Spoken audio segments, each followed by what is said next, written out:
So, the NHL, the free agency big day is always July 1st.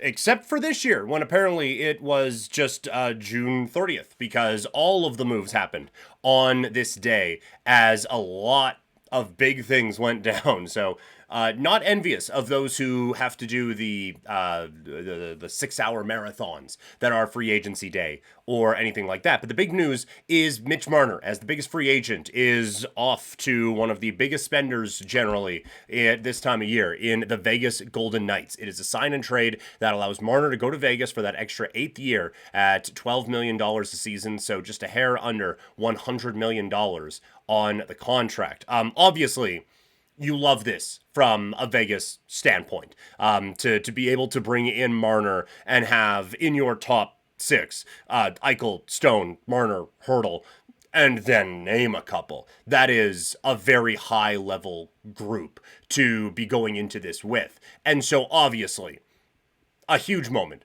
for the Vegas Golden Knights. And you kind of knew something like this was going to happen coming off of a series loss against Edmonton where goal scoring was a bit of an issue. Now, if you are going to be looking at postseason performance and Mitch Marner, yeah, it's going to be a quick Google search, that's for sure, if you're looking for positive things. Anyway, but this does take some of the pressure off of him. He also fits the Vegas style, where like he can kill penalties. He can go out there on the power play. He can put up goals for this team. He does, I think, fit this identity of this Vegas Golden Knights team. And again, you are seeing their dedication to bringing high-level hockey players out to Nevada it's second to none right now with what they are doing. So I think that this takes some of the pressure off of him. I think that if there are losses now in Vegas, it is not going to be the same type of light that they were under if it was Toronto, quite frankly. So I think that kind of checks the box for him. It keeps him with a competitive hockey team,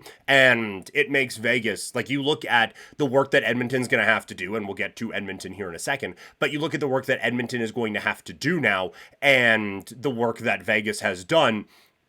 I think it puts Vegas now ahead of Edmonton in the pecking order in the Pacific Division. It is a sign and trade, so going back to Toronto is Nicholas Waugh, as he's at 15 goals, 16 assists. It's a $3 million cap hit with a year left on it. It's a strong depth forward option for them and should help out in that way. That they also bring in Michelli, who has some interesting playmaking abilities, so they have found a couple of depth options. And as we'll talk about here in a second, they might need a few more of those because the high level opportunities are dwindling away. So we'll talk about that here in a second. Back on the Vegas front, though, apparently they're not done, as they have found their way to being the front runner and maybe the only runner in the Rasmus Andersson sweepstakes. He says, according to reporting, I believe it's Pierre LeBrun who has this, Rasmus Andersson, he doesn't want to go anywhere but Vegas and isn't going to sign an extension anywhere but Vegas, as he is just copy and pasting the Noah Hannafin playbook. So it puts the Flames in a tricky position, because if you look at the futures for Vegas, there just aren't any. The Flames already have one of them in the draft pick next year.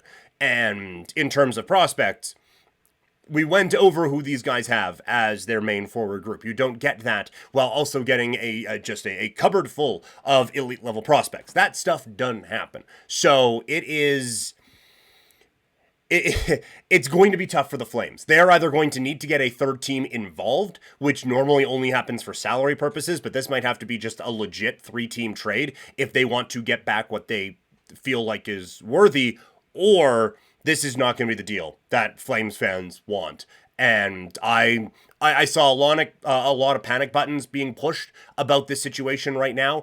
Situations can change, but yeah, it doesn't look awesome for the Flames at this particular point. And for Vegas, if you're wondering how they make it work, Pietrangelo with the statement today, that did not seem like a human being that's going to continue playing hockey for a while. So all of a sudden, a lot of LTIR opening up with the Vegas Golden Knights. So why must the Toronto Maple Leafs now get maybe a little bit creative if they want to make a couple of big splashes in free agency? Well, the trio of big ones coming from Florida that we thought the Panthers could keep one, maybe two of, all three are sticking with the two-time defending Stanley Cup champions. Marchand signs for 6 years at $32 million. Ekblad signs for 6 years with a 6.1 AAV. And Bennett does an 8x8 Look, the last couple of these seasons are going to be rough.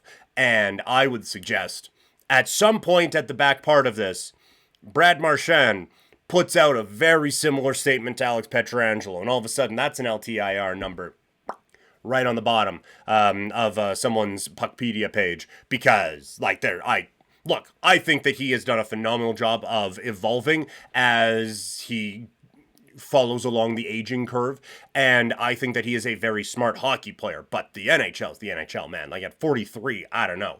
But they're not doing this so that they can be awesome 5 years from now. They are doing this so they can win another Stanley Cup next year, and they'll just deal with whatever comes their way. The fact that they are able to get all three of these done, keep in Ekblad, who will now probably be a Panther for life, keep in Bennett, who, I mean, it's going to be pretty close, and those Flames years are going to be certainly forgotten. Probably already have been for most people. And Brad Marchand, it's not going to get to the point where, he was a Bruin at one point? But, I mean, you've kept these guys now around for a long term. And to have this team that felt like it was almost perfectly constructed and thinking like, oh man, it's going to be a bit of a bummer. But you're going to have to adjust at some point to now keep all three of them. That is a phenomenal bit of work for the Florida Panthers. And now, if you are the Leafs or someone else who is looking for that big splash, that identity, Colorado, I think goes into this as well. This doesn't help. And all of a sudden, Brock Besser's agent, very happy with how things are going today. And I would suggest Nikolai Ehlers' agent, very happy with how things are going today. So this has been quite the progression for these players, and now all of a sudden they become the best chair available when the music stops playing here in free agency. Because it's drying up out there pretty quickly, I would suggest. Love chatting with all of you guys. Normally we do these live on YouTube, Twitch, and Kick, but doing this one taped in a little bit later just because that is what the schedule allowed for today. But as always, you can share these videos with your friends and maybe a couple people who you don't like, just to throw them off a little bit. But make sure you hit that share button. And if you're listening, in podcast form, make sure you go out and share this episode as well as we continue to grow on these platforms. Other big news out in Canada as Evan Bouchard is staying with Edmonton for some big money as he signs a 4-year deal worth $10.5 million a season. That is 100% the value that Bouchard provides on offense, and it's about 30x what he provides on defense. They had to do this one. There is no way you get to within a game and 2 games of the Stanley Cup final and have already the losses that they have and the adjustments they're going to have to make, and let this guy go and think that you have made your hockey team better. Like, it's too many things you have to check off. And is this probably too much for Evan Bouchard? It is. It takes some of the pressure off of Darnell Nurse, who no longer has to be the highest paid player on the Edmonton Oilers blue line. But, I mean, look, he is at his elitist levels. Evan Bouchard is phenomenal, and he is worth this money. But a couple of those defensive plays, and it's like, God damn, that's 10.5, huh?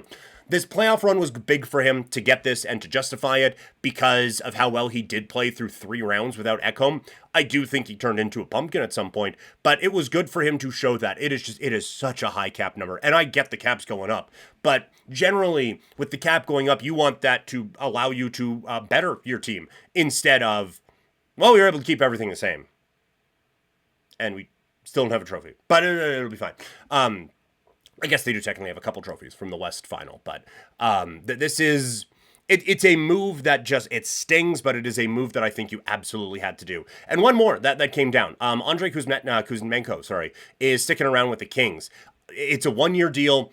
That makes all the sense in the world to kind of keep him motivated. He turned this LA Kings team around, and he was a dynamic that changed on the offensive side that made the Kings look like they could be a bit of a juggernaut in the West and on the run that they went on and through the first couple of games against Edmonton. But then one failed clearing attempt, one bad challenge, and all of a sudden the Oilers are on a roll and they couldn't stop them. But this was an important piece of that, And look, when he left Philly at the deadline, it was almost signed, sealed, and delivered that guy was going to be under a KHL contract next year. So for him to help out, for the Kings to utilize him in the way that they did, all of it makes a ton of sense. So keeping him around, I think, made a whole lot of sense as well. Reminder, if you are watching this, you can get these podcasts up wherever you get your podcasts, including Spotify and on Apple.